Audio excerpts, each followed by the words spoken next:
wabarakatuh. Perkenalkan, nama saya Niam Wahyu Istiqomah, NIM 210805063. Di sini saya akan menjelaskan tentang pengertian kecerdasan emosional dan aspek-aspek kecerdasan emosional. Kecerdasan adalah kecakapan untuk menemui situasi-situasi baru atau belajar melakukan dengan tanggapan menyesuaikan diri yang baru. Menurut Daniel Goleman, emosi merujuk pada suatu perasaan dan pikiran yang khas, suatu keadaan biologis dan psikologis, dan serangkaian kecenderungan untuk bertindak. Kecerdasan emosional adalah kemampuan seseorang untuk menerima, menilai, mengelola, serta mengontrol emosi dirinya dan orang lain di sekitarnya. Aspek-aspek kecerdasan emosional. 1. Mengenali emosi sendiri, yaitu kemampuan untuk mengenali perasaan sewaktu perasaan itu terjadi. Yang kedua, mengelola emosi, yaitu kemampuan individu dalam menangani perasaan agar dapat terungkap dengan tepat, sehingga tercapai keseimbangan dalam diri individu. Yang ketiga, memotivasi diri sendiri, yaitu menahan diri terhadap kepuasan dan mengendalikan dorongan hati merupakan landasan keberhasilan dalam berbagai bidang. Yang keempat, mengenali emosi orang lain atau simpati, yaitu orang yang mampu menangkap sinyal-sinyal sosial yang tersembunyi yang mengisyaratkan apa yang dibutuhkan atau dikehendaki orang lain. Yang kelima, membina hubungan, yaitu keterampilan yang menunjang popularitas, kepemimpinan, dan keberhasilan antar pribadi. Assalamualaikum warahmatullahi wabarakatuh. Nama saya Latifatul Hana dengan NIM 21080560058. Di sini saya akan menjelaskan komponen kecerdasan emosional dan faktor yang mempengaruhi kecerdasan emosional. Menurut Theo von Baron, komponen kecerdasan emosional dibagi menjadi 5, yaitu 1. Intrapersonal. Intrapersonal ini merupakan kemampuan menyadari diri, memahami diri, dan mengungkapkan perasaan serta gagasan. Kedua, interpersonal, yaitu kemampuan menyadari dan memahami perasaan orang lain. Ketiga, adaptabilitas, yaitu kemampuan menguji perasaan diri atau mengukur situasi sesaat secara teliti, dengan luas mengubah perasaan dan pikiran diri untuk menyelesaikan masalah. Keempat, strategi pengelolaan stres, yaitu kemampuan mengatasi stres dan mengendalikan luapan emosi. Dan terakhir, memotivasi dan suasana hati, yaitu kemampuan bersikap optimis, menikmati diri sendiri, menikmati kebersamaan dengan orang lain, dan merasakan serta mengekspresikan kebahagiaan. Faktor yang mempengaruhi kecerdasan emosional ada 3, yaitu faktor otak, faktor keluarga, serta lingkungan sekolah. Faktor otak. Di sini mengungkapkan bagaimana otak memberikan tempat istimewa bagi amigdala sebagai penjaga emosi, penjaga yang mampu membaniak otak. Amigdala berfungsi sebagai semacam gudang ingatan emosional, dan demikian makna emosional itu sendiri. Hidup tanpa amigdala merupakan kehidupan tanpa makna abadi sama sekali. Yang kedua, faktor keluarga.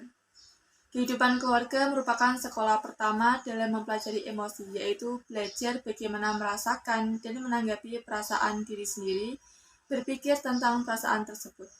Khususnya orang tua memegang peranan penting dalam mengembangkan terhadap perkembangan kecerdasan emosional anak. Goleman berpendapat bahwa lingkungan keluarga merupakan sekolah pertama untuk mempelajari emosi. Dan terakhir, lingkungan sekolah. Guru pemegang peranan yang paling dalam mengembangkan potensi anak melalui gaya kepemimpinan dan metode mengajarnya sehingga kecerdasan emosional berkembang secara maksimal. Lingkungan sekolah mengajarkan kepada anak sebagai individu untuk mengembangkan keintelektualan dan bersosial dengan sebayanya, sehingga anak dapat berekspresi secara bebas tanpa terlalu banyak diatur dan diawasi secara ketat.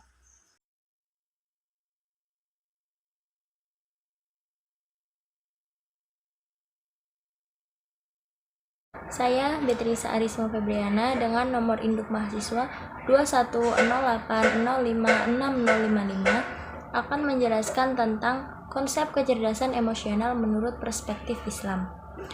Al-Quran adalah kitab suci yang merupakan sumber utama ajaran Islam dan menjadi petunjuk kehidupan umat manusia yang diturunkan Allah kepada Nabi Muhammad SAW sebagai salah satu rahmat yang tidak ada duanya dalam alam semesta ini.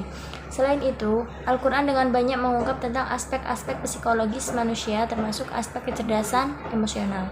Dalam perspektif Islam, kecerdasan emosional yang dianjurkan adalah seseorang dapat mengelola emosi dan menahan hawa nafsu dengan cara mengendalikan perasaan.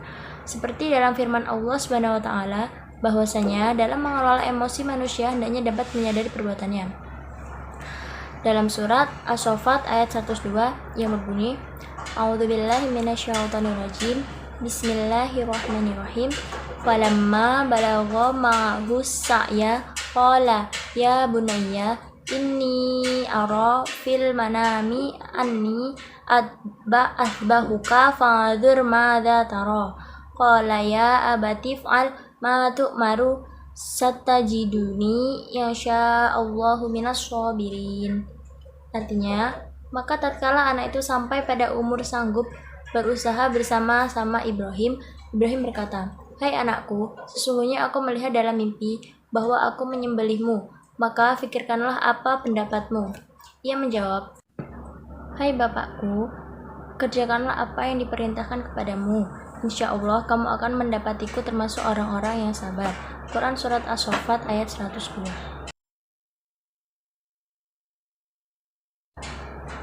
Dalam Islam, seseorang mengelola emosi dengan cara mengekspresikannya dalam bentuk bersabar menghadapi masalah, yang mana dengan bersabar seseorang akan menyadari bahwa dengan bersabar seseorang akan bisa lebih ikhlas terhadap masalahnya yang sedang dihadapinya. Karena apapun yang ada di dunia ini akan kembali kepada Allah, maka seseorang hendaknya bisa bersabar dalam menghadapi masalahnya. Seperti dijelaskan dalam Al-Quran, bahwa orang yang sabar dengan apa yang sedang dihadapinya sekarang, kemungkinan di masa yang akan datang akan mendapatkan hasil dari kesabarannya. Di samping itu, seseorang memiliki kecerdasan pada dimensi emosional, yakni mampu menguasai situasi yang penuh dengan tantangan yang biasa menimbulkan ketegangan dan kecemasan. Pengendalian emosi dan tidak adanya tindakan agresi terhadap orang lain yang disebabkan oleh emosi yang berlebihan serta selalu tenang akan menciptakan harmonitas dalam berinteraksi dan mendorong untuk introspeksi diri.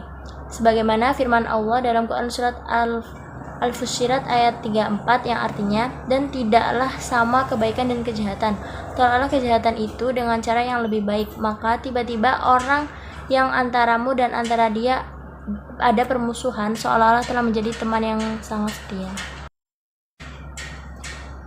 Dan memelihara dan meningkatkan kecerdasan emosional telah diterangkan dalam Al-Quran Surat Al-Anfal ayat 24 yang artinya, "Hai orang-orang yang beriman, penuhilah seruan Allah dan seruan Rasul. Apabila Rasul menyeru kamu kepada suatu yang memberi kehidupan kepada kamu, ketahuilah bahwa sesungguhnya Allah membatasi antara manusia dan hatinya, dan sesungguhnya kepadanyalah kamu akan dikumpulkan." Maksud dari ayat tersebut ialah menyeru kamu berperang untuk meninggikan kalimat Allah yang dapat membinasakan musuh serta menghidupkan Islam dan muslimin juga. Juga berarti menyuruh kamu kepada iman, petunjuk jihad dan segala yang ada hubungannya dengan kebahagiaan hidup di dunia dan akhirat, serta mengetahui bahwa Allah lah yang maha menguasai hati manusia. Dari uraian di atas dapat dijelaskan bahwa kecerdasan emosional adalah suatu kemampuan yang berpusat pada hati, yang mana dengan kemampuan itu akan mengetahui, memahami, mengenali, dan merasakan keinginan atau kehendak lingkungannya, dan dapat mengambil hikmah sehingga akan memperoleh kemudahan untuk berinteraksi, beradaptasi, dengan bersosialisasi dengan baik. Kecerdasan emosional berkaitan erat dengan kehidupan keagamaan. Apabila petunjuk agama dijadikan panduan kehidupan, maka akan berdampak positif terhadap kecerdasan emosional.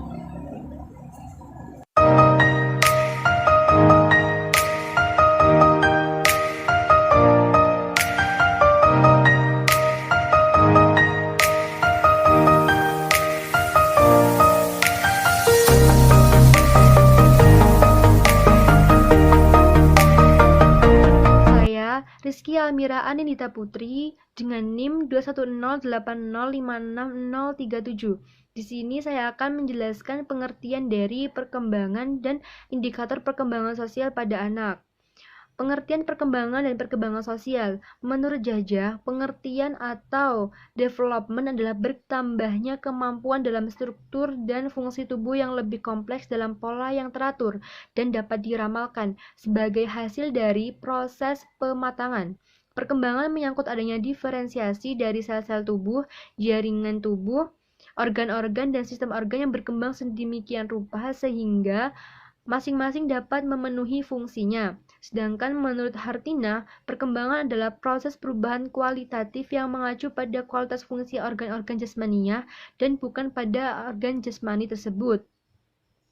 Proses perkembangan akan berlangsung sepanjang kehidupan manusia, sedangkan proses pertumbuhan seringkali akan berhenti jika seorang telah mencapai kematangan fisik.